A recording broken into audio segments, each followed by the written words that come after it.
Editing credits. This recording corresponds to a fragment from Book 4 of the Histories by Herodotus, a work composed around the year 430 before Christ. It is based on the English translation by A.D. Godley, Cambridge, Harvard University Press, 1920. Audiobook version produced by the YouTube channel La Isla de Atlas to enable the listening of the passage related to the Atlantes and the neighboring peoples. Chapters 172. Next west of these, Aushise, is the populous country of the Nasamones, who in summer leave their flocks by the sea and go up to the land called Augila to gather dates from the palm trees that grow there in great abundance, and all bear fruit. They hunt locusts, which they dry in the sun, and after grinding sprinkle them into milk and drink it. It is their custom for every man to have many wives. Their intercourse with women is promiscuous, as among the Massagetæ. A staff is placed before the dwelling, and then they have intercourse. When a man of the Nasamones weds, on the first night the bride must by custom lie with each of the whole company in turn, and each man after intercourse gives her whatever gift he has brought from his house. As for their manner of swearing and divination, they lay their hands on the graves of the men reputed to have been the most just and good among them, and by these men they swear. Their practice of divination is to go to the tombs of their ancestors, where after making prayers they lie down to sleep, and take for oracles whatever dreams come to them. They give and receive pledges by each drinking from the hand of the other party, and if they have nothing liquid, they take the dust of the earth and lick it up. Chapters 173.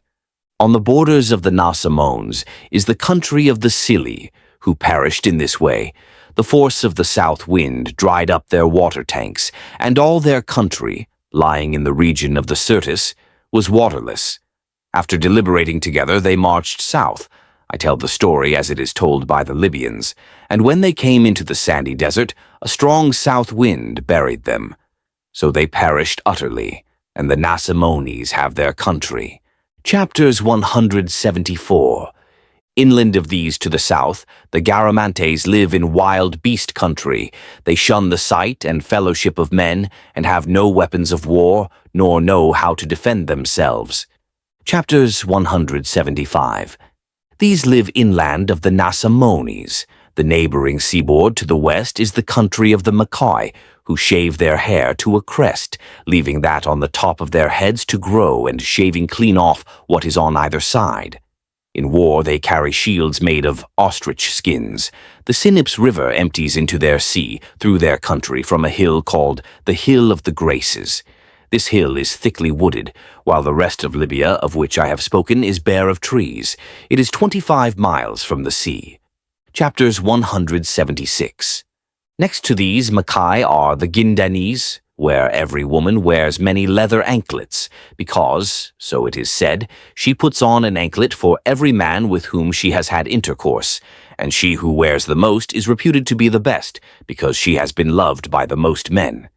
Chapters 177. There is a headland jutting out into the sea from the land of the Gindanes. On it live the lotus-eaters, whose only fare is the lotus. The lotus fruit is the size of a mastich berry. It has a sweet taste like the fruit of a date palm. The lotus eaters not only eat it, but make wine of it. Chapters 178. Next to these along the coast are the Maklis, who also use the lotus, but less than the aforesaid people. Their country reaches to a great river called the Triton, which empties into the great Tritonian lake, in which is an island called Flaw. It is said that the Lacedaemonians were told by an oracle to plant a settlement on this island. Chapters 179. The following story is also told. It is said that Jason, when the Argo had been built at the foot of Pelion, put aboard besides a hecatomb a bronze tripod, and set out to sail around the Peloponnese to go to Delphi. But when he was off Malea, a north wind caught and carried him away to Libya. And before he saw land, he came into the shallows of the Tritonian lake. There, while he could find no way out yet, Triton, the story goes, appeared to him and told Jason to give him the tripod, promising to show the sailors the channel and send them on their way unharmed. Jason did, and Triton then showed them the channel out of the shallows and set the tripod in his own temple. But first he prophesied over it, declaring the whole matter to Jason's comrades, namely, that should any descendant of the Argo's crew take away the tripod, then 100 Greek cities would be founded on the shores of the Tritonian lake. Hearing this, it is said, the Libyan people of the country hid the tripod. Chapters 180. Next to these Mechlais are the Ausians.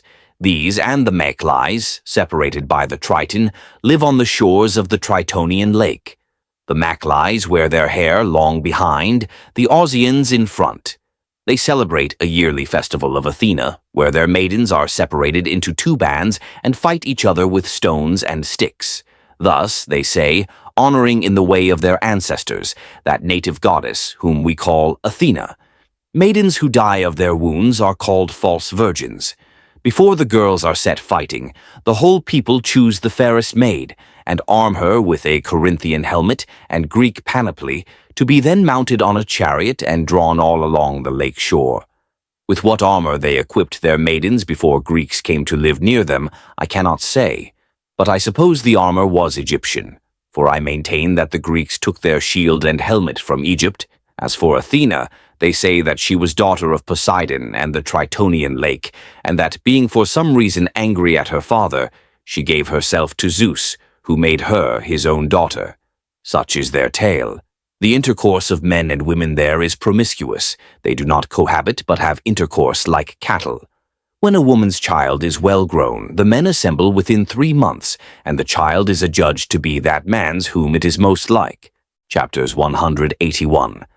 I have now described all the nomadic Libyans who live on the coast. Farther inland than these is that Libyan country which is haunted by wild beasts, and beyond this wild beasts' haunt runs a ridge of sand that stretches from Thebes of Egypt to the Pillars of Heracles. At intervals of about 10 days' journey along this ridge, there are masses of great lumps of salt in hills. On the top of every hill, a fountain of cold, sweet water shoots up from the midst of the salt. Men live around it who are farthest away toward the desert and inland from the wild beasts' country. The first on the journey from Thebes, 10 days distant from there, are the Ammonians, who follow the worship of the Zeus of Thebes, for, as I have said before, the image of Zeus at Thebes has the head of a ram. They have another spring of water besides, which is warm at dawn and colder at market time, and very cold at noon. And it is then that they water their gardens. As the day declines, the coldness abates, until at sunset the water grows warm. It becomes ever hotter and hotter until midnight, and then it boils and bubbles. After midnight, it becomes ever cooler until dawn. This spring is called the Spring of the Sun. Chapters 182. At a distance of 10 days' journey again from the Ammonians along the sandy ridge, there is a hill of salt like that of the Ammonians, and springs of water where men live. This place is called Augila. It is to this that the Nasamones come to gather palm fruit. Chapters 183. After 10 days' journey again from Augila, there is yet another hill of salt and springs of water, and many fruit-bearing palms, as at the other places. Men live there called Garamantes, an exceedingly great nation, who sow in earth which they have laid on the salt. The shortest way to the Lotus Eaters' country is from here, 30 days' journey distant. Among the Garamantes are the cattle that go backward as they graze, the reason being that their horns curve forward. Therefore, not being able to go forward, since the horns would stick in the ground, they walk backward grazing. Otherwise, they are like other cattle, except that their hide is thicker and harder to the touch. These Garamantes go in their 4-horse chariots chasing the cave-dwelling Ethiopians. For the Ethiopian cave-dwellers are swifter of foot than any men of whom tales are brought to us. They live on snakes and lizards and such like creeping things. Their speech is like no other in the world. It is like the squeaking of bats. Chapters 184. Another 10 days' journey from the Garamantes, there is again a salt hill and water, where men live called Atlantes. These are the only men whom we know who have no names, for the whole people are called Atlantes, but no man has a name of his own. When the sun is high, they curse and very foully revile him, because his burning heat afflicts their people and their land. After another 10 days' journey, there is again a hill of salt and water, and men living there. Near to this salt is a mountain called Atlas, whose shape is slender and conical, and it is said to be so high that its heights cannot be seen, for clouds are always on them winter and summer. The people of the country call it the Pillar of Heaven. These men get their name, which is Atlantes, from this mountain. It is said that they eat no living creature and see no dreams in their sleep. Chapters 185. I know and can tell the names of all the peoples that live on the ridge as far as the Atlantes, but no farther than that. But I know this, that the ridge reaches as far as the Pillars of Heracles, and beyond them. There is a mine of salt on it every 10 days' journey, and men live there. Their houses are all built of blocks of the salt, for these are parts of Libya where no rain falls, for the walls, being of salt, could not stand firm if there were rain. The salt there is both white and purple. Beyond this ridge, the southern and inland parts of Libya are desolate and waterless. There are no wild beasts, no rain, no forests. This region is wholly without moisture. Chapters 186. Thus from Egypt to the Tritonian lake, the Libyans are nomads that eat meat and drink milk. For the same reason as the Egyptians too profess, they will not touch the flesh of cows, and they rear no swine.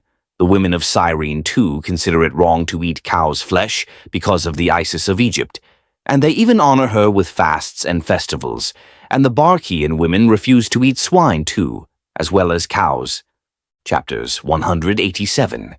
Thus it is with this region. But west of the Tritonian lake, the Libyans are not nomads. They do not follow the same customs, or treat their children as the nomads do.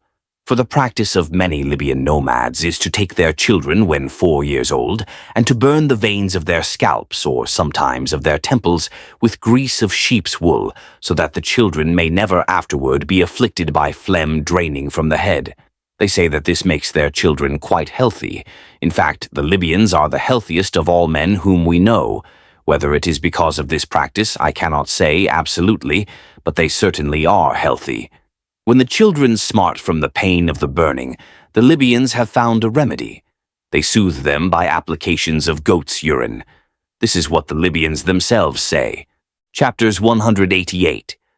The nomad's way of sacrificing is to cut a piece from the victim's ear for first fruits and throw it over the house. Then they wring the victim's neck.